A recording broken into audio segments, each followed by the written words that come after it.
Y uno de los mayores homenajes que recibí de uno de esos cuadros fue una vez, hace pocos años, que me pidieron allí, en aquella zona, habían construido un hotel rural precioso.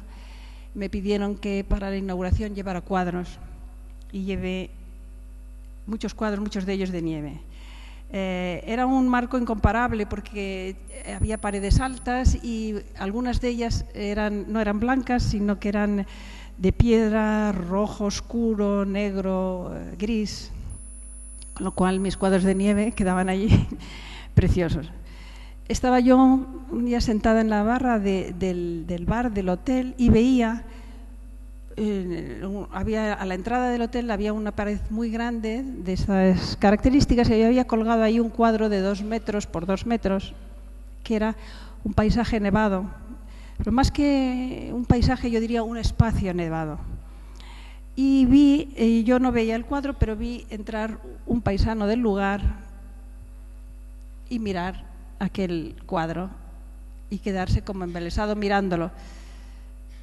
Se quitó la boina, la mantenía en las manos, se adelantaba, se acercaba, se alejaba y seguía allí tiempo y tiempo mirando el cuadro. Entonces yo me levanté, él no me conocía, yo no le conocía a él. Le pregunté: ¿qué le parece a usted este cuadro? Yo quería saber qué es lo que estaba este señor viviendo frente a ese cuadro. Y me dijo: eso es verdad. Y yo le dije: ¿qué es esto? ¿Qué es lo que es verdad? Y dice: esto, me dijo señalando todo el cuadro, esto es verdad porque yo lo he vivido. Dice: esto es el silencio de la nieve. Entonces a mí me emocionó mucho. Yo no le dije que era la pintora, ni le dije tampoco que el título del cuadro, que no figuraba allí, era El silencio de la nieve. Pero comprendí que había logrado traspasar esa emoción al lienzo, puesto que una persona que lo había vivido tantas veces lo reconocía al verlo.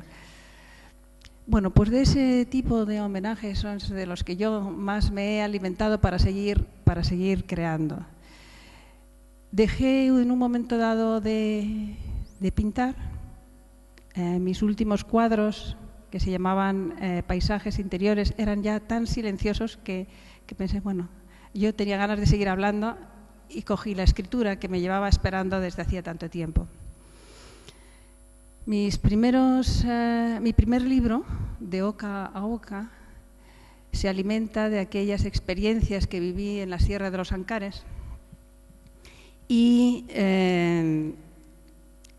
aunque yo enmarco la historia en aquel lugar, aunque lo nombro de otra forma, porque allí tenía tantas referencias y tantas sensaciones vividas y tantas conversaciones escuchadas al lado del fuego, que me era fácil crear un ambiente para donde se desarrollara mi personaje, que era una mujer de unos 40 años que vivía a caballo entre 2 generaciones, la de sus padres y abuelos que habían vivido allí aislados y que se comunicaban poco y de una forma especial, muy silenciosa, donde había un respeto al mayor enorme, y la de sus hijos, que ya tenían televisión y maquinitas y que se sentían superiores a sus abuelos porque ellos sabían manejar todas esas cosas y los demás no.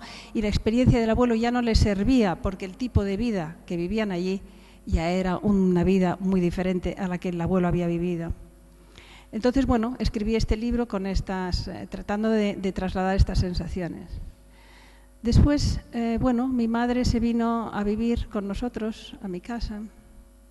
Yo tenía al principio más facilidad para salir, para desplazarme, para vivir todas estas cosas. Mi marido estaba encantado. Quiero decir, yo había oído siempre decir en mi casa, cuando mi madre se marchaba a terminar un libro, es decir, que ella escribía el libro, pero el momento final, donde ella ya abarcaba todo y tal, necesitaba realmente aislarse. Se marchaba a una casita que alquilábamos en Arenas de San Pedro y estaba allí pues como un mes trabajando a fondo. Yo me acuerdo que allí me decían que había una señora que le llevaba la comida y que al día siguiente iba a recoger la cazuela para para volverle a llevar y que se encontraba la comida intacta. Mi madre se metía absolutamente en su libro, hacía un esfuerzo inmenso por aprovechar ese tiempo de aislamiento. Bueno, pues con ese esfuerzo tan inmenso, yo lo que oía a mi alrededor siempre era decir que mi padre era un santo por consentir eso, por consentir que mi madre se fuera a trabajar.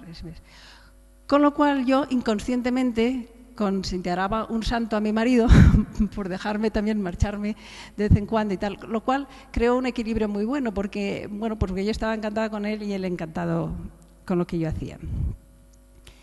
Y mi madre vino a vivir conmigo, pero al principio eso supuso una ayuda, aunque yo soy una persona muy independiente, pero a mi madre la quería muchísimo y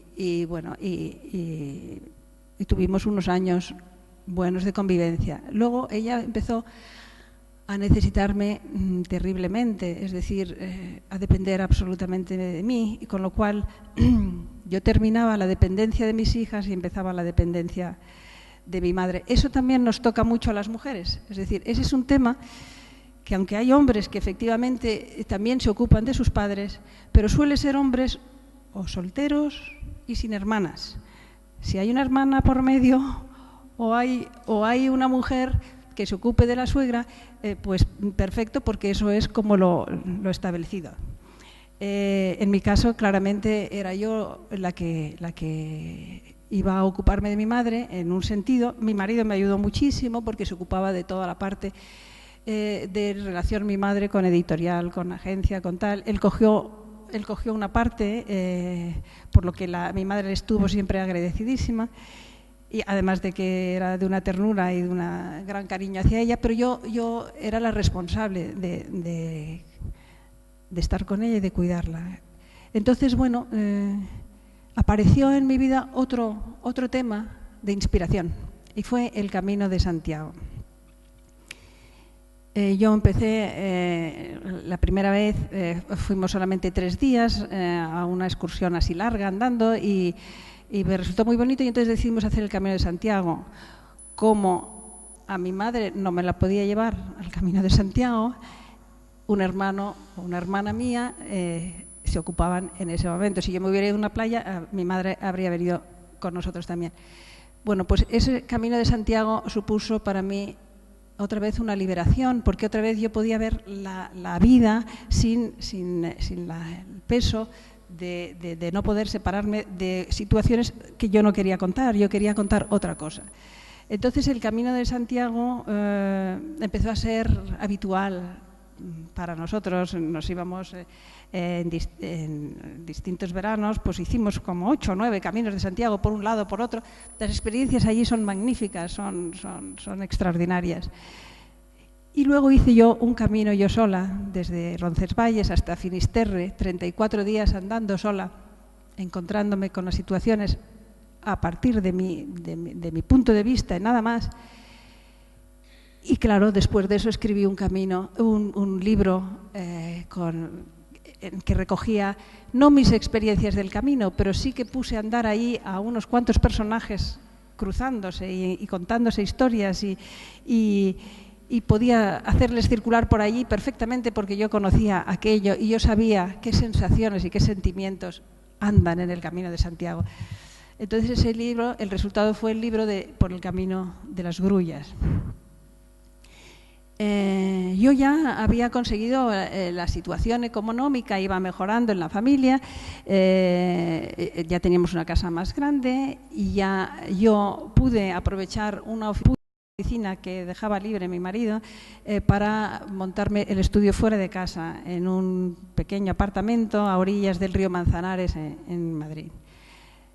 Pero ya me podía ir poco, podía escapar por otro, pero mi madre cada vez me necesitaba más. Entonces, pues el entorno ese mágico lo creé allí, por casualidades, como por ejemplo, una de las circunstancias fue que se rompió una cañería de mi estudio y como yo no vivía allí, me iba afuera, inundó a la vecina de abajo, que era una señora maravillosa, y así yo empecé a entrar en contacto con el vecindario.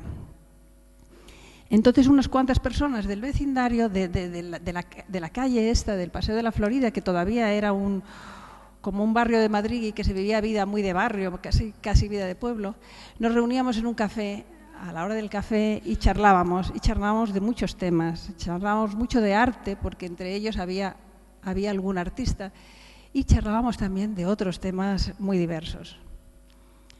El primer libro que escribí después de la muerte de mi madre fue recogiendo las experiencias de esta comunicación sin palabras, que cada vez fue más intensa y más importante. Me di cuenta de que sin palabras mi madre me estaba transmitiendo cosas de una pureza y de una envergadura tremenda. Quería contarlo, pero ¿cómo contar? Algo que te están transmitiendo sin palabras era muy difícil. Cuando ella murió, sin embargo, animada por mi agente literaria, Carmen Balcells, porque yo lo que sí que hacía era hablar mucho de ella, es que he recibido esto. Entonces ella me dijo, escríbelo. Digo, Carmen, en esto no se puede escribir, es difícil, casi no hay palabras, inténtalo. Lo intenté y bueno, al principio era difícil cómo organizar todo eso, pero después me iban llegando las cosas como por arte de magia. O sea, yo en sus momentos de silencio y de abstracción, yo alimentaba esos silencios con recuerdos de ella.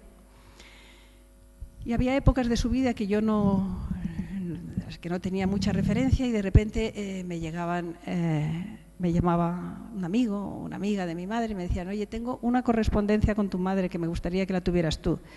Vale, muy bien, gracias. Yo iba recogiendo todo porque como mi madre había vivido mucho conmigo, era mía quien daban todas estas cosas. Y llegaba esa correspondencia y justo los años que a mí me faltaban para expresar con palabras de mi madre cómo había vivido una situación o qué es lo que había pasado, ahí estaba. Bueno, me llegaron cosas tan extraordinarias que nunca pensaba yo que podían llegarme, como un sobrino de una amiga de mi madre heredó sus pertenencias cuando esta mujer murió y me dio un libro de mi madre que tenía una dedicatoria para ella, pero de ese libro de repente se desprendieron unas hojas sueltas, que era mi madre, que había escrito unas frases de cada año de su vida, de una intimidad tal que fue el armazón de mi libro. Yo en todo momento pensé, cuando me preguntaban, ¿a tu madre le hubiera gustado que tú escribieras este libro sobre su intimidad, sobre su vida, sobre su esencia? Porque yo lo que quería captar era la esencia de mi madre. Y yo siempre respondía, nunca lo habría escrito en vida de ella, porque ella quería preservar su intimidad. Quiero decir, ella era una persona que sufría mucho con que su intimidad fuera pública. Sin embargo, ella ahora ya no está, es decir, ella ya no sufre por ese tema y creo que es de justicia que se conozca esa esencia de ella tan maravillosa y que me la ha transmitido por todos los lados. A mí me parece que es de justicia hacia ella, ahora que ella ya no le importa. Y siempre me he sentido apoyada por ella, esté donde esté, apoyada en esta labor. Pues después de publicar esta Música Blanca, la editorial publicó un libro de relatos que se llama Amarás a tu hermano, que yo había escrito anteriormente. Y bueno, aquí recoge, pues hubo toda una época en que, bueno, con el cuidado de mi madre y con las necesidades que había, yo estaba muy en contacto con mis hermanos y bueno, recibía muestras en momentos de mucha solidaridad y en otros momentos menos. Entonces me di cuenta de lo complicado que era la situación, las relaciones entre hermanos, ¿no? Que por mucho cariño y mucho amor que haya, hay también vivencias que yo en ningún momento en estos cuentos reflejé ninguna vivencia mía de mis hermanos, a quien les dedico el libro, ni de los hermanos de mi marido, que son 8, a quien también dedico el libro. No reflejé ninguna situación que nos perteneciera. No me fui tampoco a los extremos, quiero decir, hay situaciones de hermanos, empezando por la primera que conocemos, que es la de Caín